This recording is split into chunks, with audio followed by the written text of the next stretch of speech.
ప్రభుత్వం ఎలా పనిచేస్తుంది మేడం? ఏపీలో కూటమి ప్రభుత్వం అధికారంలో ఉంది. అసలు ఎలా పనిచేస్తుంది? ప్రజలకి ఎలాంటి పనులు చేస్తుంది వాళ్ళకి మేలు జరిగేలాగా? అన్నీ మేళ్ళే జరుగుతున్నాయండి. ఇంతవరకు కీడైతే ఏం లేదు. ఈ ప్రభుత్వం వచ్చిన కాడ నుంచి మేము నష్టపోయింది ఎక్కడ మాకు అనిపించలేదు. సూపర్ 6 అన్నారు, సూపర్ 6 బాగానే చేస్తున్నారు.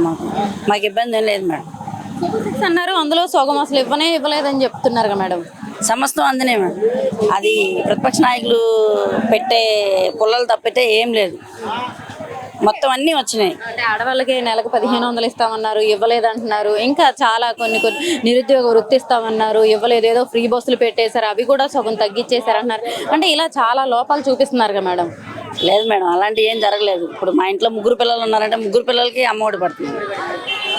ఆ ప్రభుత్వంలో ఒక పిల్లలకి అమ్మఒడి పడాలంటే మేము ఎన్నోసార్లు ఆఫీసుల చుట్టూ తిరగాల్సి వచ్చింది. ఇప్పుడైతే మా 3 పిల్లలకి ముగ్గురికి సమానంగా డబ్బులు పడుతున్నాయి. ఈ ఒక్కరికి రాలేదు అనడానికి లేదు. ఈ ప్రభుత్వంలో మాకు నష్టపోయింది అయితే ఏం లేదు మేడం. అంతేకాకుండా మొన్న చూసుకున్నట్టయితే మెగా డిఎస్సిలో లోపాలు జరిగినాయి అని చెప్పేసి పెద్ద ఎత్తున ప్రతిపక్షాలు ధర్నా చేసి, ఎట్లయితే ఢిల్లీలో చేశారో అలాగే ఇక్కడ కూడా ధర్నాలు చేసేసి లోకేష్ గారు రాజీనామా చేయాలని అనేక చోట్ల ధర్నాలు చేసిన సంగతి మనం చూసింది. మరి దీని మీద ఏమంటారు? లోకేష్ బాబు ధర్నా చేయాల్సిన అవసరం లేదు మేడం. రాజీనామా చేయాలంటున్నారు కదా. రాజీనామా ఎందుకు చేస్తారు? తప్పు చేసిన వాళ్ళే రాజీనామాలు చేస్తారు. తప్పుడు ప్రవర్తనలో అసలుగా మా ప్రభుత్వంలో లేనే లేదు.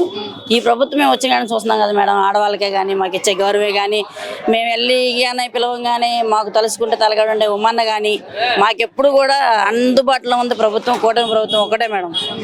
మరి లోకేష్ గారి పనితీరు ఎలా ఉంది? లోకేష్ గారు అసలు చెప్పాల్సిన అవసరం లేదండి, చెప్పడానికి సరిపోదు కూడా. 100% కరెక్ట్. పిల్లలు కానీ, పిల్లల భవిష్యత్తు కానీ ఆయన ఆలోచించేదే పిల్లల భవిష్యత్తు గురించి. అసలు ప్రభుత్వంలో ఎలా ఉంది మేడం? అసలు మా ప్రభుత్వంలో చేసినట్టు అసలు ఈ ప్రభుత్వం పనులు చేయట్లేదని చెప్పేసి అంటున్నారు కదా మేడం. అది డప్పాలు కొట్టుకోవడానికి సరిపోతుంది మేడం, అది మాట్లాడడానికి సరిపోరు వాళ్ళు అసలు. ఎందుకని? గత ప్రభుత్వంలో ఆడ మనిషి ఎక్కడ కనిపించింది? పిల్లలు ఎప్పుడు ఆనందంగా చదువుకున్నారు, వాళ్ళు స్కూల్ ఫీజు కట్టలేదు, వీళ్ళు స్కూల్ ఫీజు కట్టలేదు, మేము చదువుకోలేకపోతున్నాం అనే వాళ్ళు చాలా మంది ఉన్నారు మేడం. ఈ ప్రభుత్వంలో అలా లేదు. పరిపాలన ఆంధ్ర రాష్ట్ర ప్రజలందరికీ కూడా కూటమి ప్రభుత్వానికి ఓటేసి ఈరోజు రాజధాని కానివ్వండి, అలాగే ప్రభుత్వ పథకాలు కానివ్వండి, అలాగే డిఎస్సి మొన్న మెగా డిఎస్సి మీద ఉద్యోగాలు కానివ్వండి, ఇవన్నీ కూడా పరిపాలన అద్భుతంగా ఉందని చెప్పేసి ప్రజలందరూ కూడా భావిస్తున్నారు. ఇదే విధంగా చూసుకుంటే మొన్న మెగా డిఎస్సి మీద కొంతమంది వైసీపీకి చెందిన వ్యక్తులందరూ కూడా ఇలాగ అక్కడ ఏదో స్కామ్ జరిగిందని చెప్పేసి రోడ్డు ఎక్కారు. రోడ్డు ఎక్కిన జనాలు నమ్మే పరిస్థితి అయితే ఎక్కడా కూడా లేదని చెప్పి తెలియపరుచుకున్నాం. అంటే ఎందుకు నమ్మే ఇది లేదంటారు? మరి మాకు అన్యాయం జరిగిందని మరి కొన్ని చోట్ల బయటకు వస్తున్నారు కదా, మెగా డిఎస్సిలో మాకు అన్యాయం జరిగింది అంటే మేము క్వాలిఫైడ్ అయినా సరే మాకు అన్యాయం జరిగిందని చెప్పేసి వస్తున్నారు. మరి వాళ్ళకేం న్యాయం చేస్తారంటారు లోకేష్ గారు? ఇప్పుడు ఒక 10th క్లాస్లో 100 మంది విద్యార్థులు ఎగ్జామ్ రాస్తే 100 మంది విద్యార్థులు కూడా పాస్ అయ్యే పరిస్థితి ఉండదు.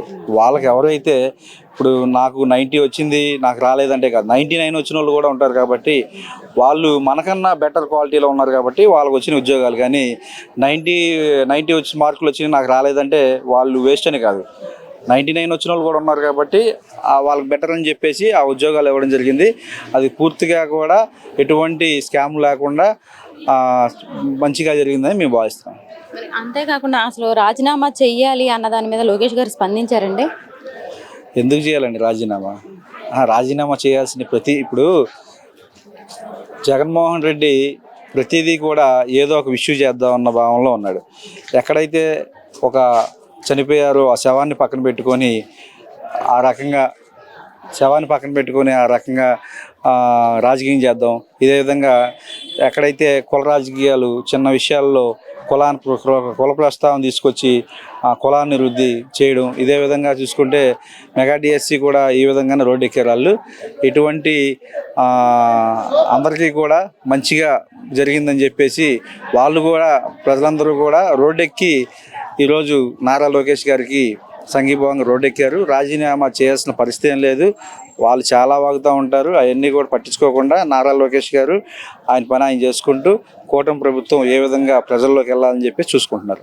మరి రానున్న రోజుల్లో ఈ కూటమి ప్రభుత్వం ఇలాగే ముందుకెళ్ళిద్దంటారా? లేదంటే అంటే చాలా చోట్ల మనం అంటే వాళ్ళలో వాళ్ళకే పట్టలేదు పార్టీలకి అని ఏమన్నా సోలోగా వెళ్ళే పరిస్థితి ఉందంటారా? విడిపోతారే అంటారా పార్టీలు?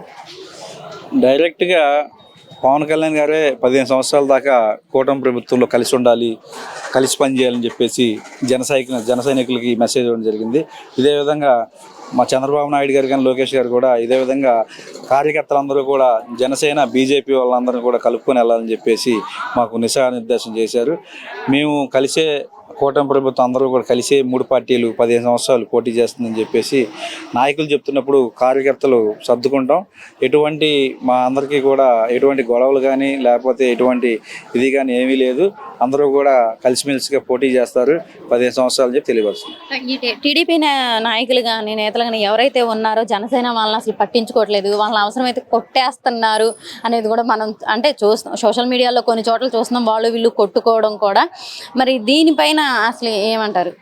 ఇప్పుడు సెంట్రల్ నియోజకవర్గంలో చూస్తే ఒక సెంట్రల్ నియోజకవర్గం అని కాదు, ఏపీ పరంగా మనం చూసుకున్నట్టయితే కొన్ని చోట్ల చూస్తూ ఉన్నాం, వాళ్ళకి పడకుండా కొట్టుకునే పరిస్థితి చాలా చోట్ల చూస్తాం. అది అలాంటిది ఏమీ లేదండి. ఎందుకంటే ప్రతి నియోజకవర్గంలో కూడా జన సైనికులకి చైర్మన్లు ఇస్తున్నారు, డైరెక్టర్లు ఇస్తున్నారు, నామినేట్ పోస్టులు ఇస్తున్నారు. ఏ విధమైన వాళ్ళకి ఎంత పర్సంటేజ్ ఇవ్వాలి అన్నది నాయకులు ఏ విధంగా అనుకున్నారో అదే విధంగా వాళ్ళకి ఇస్తున్నారు. పూర్తి స్థాయిలో 100% ఏ పార్టీ కూడా ఇవ్వలేదు నామినేట్ పోస్టులు. అదేవిధంగా కొంతవరకు వాళ్ళకి ఎంతవరకు ఇవ్వాలో అంతవరకు ఇస్తున్నారు. ఇదే చూసుకుంటే జన సైనికులు కూడా ఎక్కడా కూడా గొడవలు చేసే పరిస్థితి లేదు. ఓన్లీ వైఎస్ఆర్ పార్టీకి చెందిన వ్యక్తులు జన సైనికులు అని చెప్పుకుంటూ ఆ పేజ్ కానివ్వండి, అలాగే ఫేస్బుక్ ఇన్స్టాగ్రామ్లో కానివ్వండి ఆ జన సైనికులు పవన్ కళ్యాణ్ గారి ఫోటో పెట్టి కామెంట్లు పెడతాం ఇవన్నీ చేస్తున్నారు తప్పితే వైసీపీ పార్టీకి చెందిన పేటీఎం బ్యాచ్ ఎక్కడా కూడా నిజమైన జన సైనికులు కానీ తెలుగుదేశం పార్టీ వాళ్ళు కానీ ఎక్కడా కూడా గొడవ పడే పరిస్థితి లేదు. మరి ఇక్కడ చూసుకుంటే రెడ్ బుక్ రాజ్యాంగం నడుస్తుంది అంటే ఏపీలో అంటే ఎక్కడ పట్టినా అక్రమ అరెస్టులు చేస్తున్నారు అని చెప్పేసి అని అంటున్నారండి. మరి అంటే ఎక్కడైనా అన్యాయం జరిగినా సరే, ఎక్కడైనా ఆడవాళ్ళకి అన్యాయం జరిగినా హోంమంత్రి అనిత గారు ఎక్కడా స్పందించట్లేదు అని చెప్పేసి అని అంటున్నారు. ఆమె నామమాత్రానికే తప్ప ఏ పని చేయట్లేదు అని అంటున్నారు. అది ఎంతవరకు నిజమంటారు? వాస్తవంగా రెడ్ బుక్ రాజ్యాంగాన్ని అమలు చేయాలని చెప్పి మేమైతే మనస్ఫూర్తి కోరుకుంటున్నాం. ఎందుకంటే మామూలుగా చెప్పే పరిస్థితి అయితే కూడా ఎక్కడా కూడా వినట్లా. అలాగే రెడ్ బుక్ రాజ్యాంగం పరిస్థితి చేస్తే ఆటోమేటిక్గా వాళ్ళు కూడా వినే పరిస్థితి ఉంటుంది. కానీ లోకేష్ గారు ఆ విధంగా చేయకుండా ఏ విధమైన ప్రజల సంక్షేమం కానివ్వండి, అలాగే ఈ రాజధాని విషయం కానివ్వండి అవన్నీ కూడా చూసుకుంటూ వాళ్ళ పనిలో వాళ్ళు బిజీగా ఉంటే వీళ్ళు పేటీఎం బ్యాచ్ మాత్రం అనవసరమైన రాద్ధాంతాలు చేస్తున్నారని మా ముఖ్య ఉద్దేశం. మరి రానున్న రోజుల్లో మళ్ళీ చంద్రబాబు నాయుడు గారే సీఎం అవుతారనుకుంటున్నారా, లేదంటే లోకేష్ గారు సీఎం అవుతారనుకుంటున్నారా, లేదా ఈసారి చంద్రబాబు నాయుడు గారి తర్వాత పవన్ కళ్యాణ్ గారికి ఏమైనా సీఎం ఇచ్చే అవకాశం ఉందంటారా? డైరెక్ట్గా పవన్ కళ్యాణ్ గారే చెప్తున్నారు చంద్రబాబు నాయుడు గారే 15 సంవత్సరాల వరకు సీఎంగా ఉంటారని చెప్తున్నారు. మరి అంత పెద్ద నాయకులు చెప్పిన తర్వాత మా స్థాయి వాళ్ళు ఏం చెప్తామండి? మేమందరూ కూడా చంద్రబాబు నాయుడు గారు అని చెప్పి మేము చెప్తున్నాం. అంతేగాని మారే పరిస్థితి ఏముండదు. నాయకులు పైన ఉన్న నాయకులందరూ కూడా కలిసిమెలిసిగా ఉన్నారు. అదేవిధంగా మాకు కూడా మెసేజ్ లాగా ఫార్వర్డ్ చేస్తున్నారు. అందరూ కూడా కింద స్థాయి వాళ్ళు కూడా కలిసి ఉండాలని చెప్పేసి చెప్పడం వల్ల అందరూ కూడా జన సైనికులు, బీజేపీ, తెలుగుదేశం పార్టీ అందరూ కూడా కలిసిమెలిసిగా ఉంటూ